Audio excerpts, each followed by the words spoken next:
late. No. I'm doing this special for Friday, and we figured out that the stimulus is about $16,000 per worker. And so I am in a room with 16,000 $1 bills trying to do shtick to the camera, and it's causing all kinds of problems. All right, so on your show on Friday night, we'll see 16 $1,000 bills, and you'll demonstrate how it might actually have been better if the government gave each of us 16,000 in cash rather than borrow this stimulus and spend it the way they're attempting to spend it.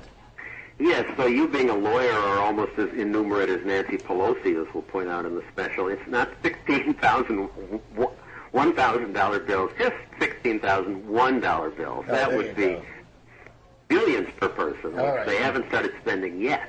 I read a fascinating piece last night, John, which is your interview with Reason magazine. And in that interview, you talk about your life and your ideological odyssey. And I guess I don't reveal anything out of school when I say when you and I were in college together, I was walking around with a T-shirt on that said "Bomb Hanoi," and you were a hardcore lefty, and somehow the two of us ended up as freedom-loving defenders of the Constitution. I guess we got smarter. How did you move in that direction? I watched all my lefty ideas as a consumer reporter calling for more regulation. I then stayed in the beat and watched the regulators make things worse. And I had to look around for some other approach, and Reason magazine showed me the way. When you come on air on Friday night, what's the message that you're going to be delivering with all the research and the work and the interviews you've been doing in the past couple weeks on this piece? We cover 5 examples of big government stupidity and waste, and 1 example of bad liberal ideas, and those are the 6 segments. To me, the big one is the stimulus that Obama and others in the administration and under Bush, under Paulson, was saying, everybody agrees this has to be done. All the economists agree.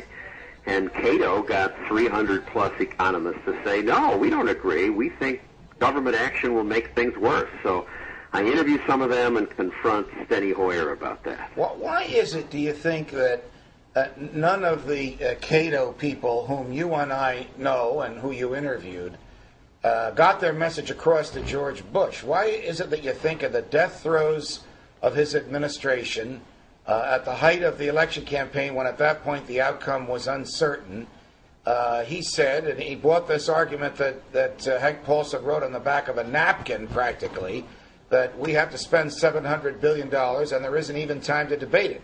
Remember the Patriot Act? The enemy is around the corner and there isn't even time to debate it. They made the same argument about the TARP. Why Bush and why then? I think it's the same experience. They panicked. The people closest to a problem hear directly from the people who are most frightened, and panic is contagious. I've seen it in my consumer reporting that the global warming scientists are convinced that the Earth is going to explode. The bird flu doctors were convinced we had to take enormous measures to stop bird flu. The Y2K computer technicians were convinced the planes were going to crash in the year 2000. And that panic is contagious. In this case, it was Paulson. All his friends were calling up saying, I'm losing everything. What are you going to do? Credit is frozen, when it wasn't. And they felt they had to act. When everyone's saying, what are you going to do? What are you going to do? Governments act. Crisis is a friend of the state. Crisis is a friend of the state. Rahm Emanuel, the president's chief of staff, said, don't fail to take advantage of any crisis. And, of course, fear is the weapon of the state. The same fear that George Bush used to get the Patriot Act and its other horrific, abominable proteges enacted, Obama uses to stifle debate and to borrow all this money. Do any of the Democrats that you interviewed or Republicans that support this stuff give consideration to how these bills are going to be paid back? Or do they all not worry about it because they'll either be gone or out of office or both when the bonds are due? Maxine Waters says, we've borrowed money before and we pay it back. And I hold up $1 to Steny Hoyer and say, what's this going to be worth after you print another trillion of them? And he says, it'll be worth less. Wow. One of your segments, John, on Friday night something you and I have talked about many times off air called the conceit of the ruling class. Give us a little preview of what you mean by that phrase. It's what we've been talking about, this conceit that when there's a problem, that they can solve it, and they must solve it. Not that this is a recession or this is a setback, and we've always had setbacks, and the economy can recover on their own. It's this conceit that things will only get better if they do something. Is there something about the government that attracts overwhelmingly people with that mindset? I mean, Ron Paul has about 16, 17, 18 members of the House that usually vote with him. That's about 2% of the Congress. The other 98%, no matter which party they're in, all believe that government is a force for good and has to do something about every crisis, whether it's enumerated in the Constitution or not. Sure, doesn't that, if you believe that, doesn't that make you more likely to want to go into government? If you just want to mind your own business, that's what you do. Yeah, John's exactly right. That's exactly what government draws on. People like us tend to be afraid of taking power. We don't like the word take power. And that's what you have to do to make real change. And the other side understands that. That was John Tate from the Campaign for Liberty, who's also joining us by remote, John Stossel. Do you think there's any political hope for people who think the way we do? Or do you think we are just doomed to be shoveling against the tide? We expose it on 2020. We expose it on Fox News. But this same crowd with the same mentality, who probably hasn't even read the Constitution on which they took an oath, will continue to run the government, and government will continue to get bigger, and things will continue to get worse. Is it hopeless? Well, maybe, but even when government gets bigger and they do awful things, the beauty of free enterprise is that it often grows as fast as government. And even though government has gained, our lives are getting better, so I'm not that pessimistic. And it's true, we're blowing into the wind, but maybe at least people are talking about this now. It used to be when they spent money on stimulus, nobody stood up and said, wait a second, got to take that money from somebody else. At least now that's being said.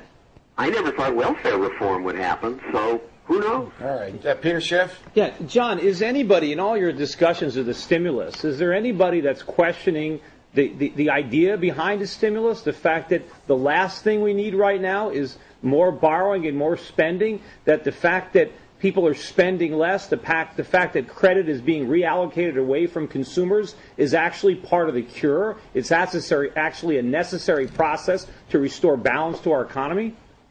Yes, that's the focus of the stimulus piece on Friday, and many of the economists we interviewed said that. They, frankly, Peter, didn't say it as well as you did, so maybe you should have been there. Well, I've been talking to your producers. They haven't booked me on yet. Tracy Burns?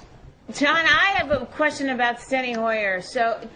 And the fact that he has the nerve to sit there and say, our dollar's going to be worth less. I mean, was there remorse? Was there, we're going to fix this? Anything? Not really. There was a little anxiety, but it's all founded on the idea that this is what the experts tell us we have to do. When she said that we've borrowed money in the past and we've paid it back, that's not true. The U.S. government never pays back any of the money it borrows. It simply borrows even more money to pay that back. It runs a gigantic Ponzi scheme. Well, even Dick Cheney said deficits don't matter, and supposedly the most conservative member of that so-called conservative they're going to matter eventually. When we can't borrow any more money, that's when we're going to have a real economic crisis. It'll make this one look like a Sunday school program. John Stossel, as you joined us, we had begun to talk about pre-K. The president's speech yesterday about all these wonderful things he wants to do to education and how none of them obviously are articulated anywhere in the Constitution. When I learned that our colleague from the Campaign for Liberty, John Tate, is the son of a deputy secretary of education in the Reagan administration who went there, John Tate, correct me if I'm wrong, to dismantle the Department of Education, but even in the Reagan years ran into a brick wall. Yep, that's right. very sad. And Obama yesterday, citing these same ridiculous statistics, every dollar we invest will bring a return of 10 or 15. It's based on this Perry preschool study of 58 kids, and the kids were severely disadvantaged, and they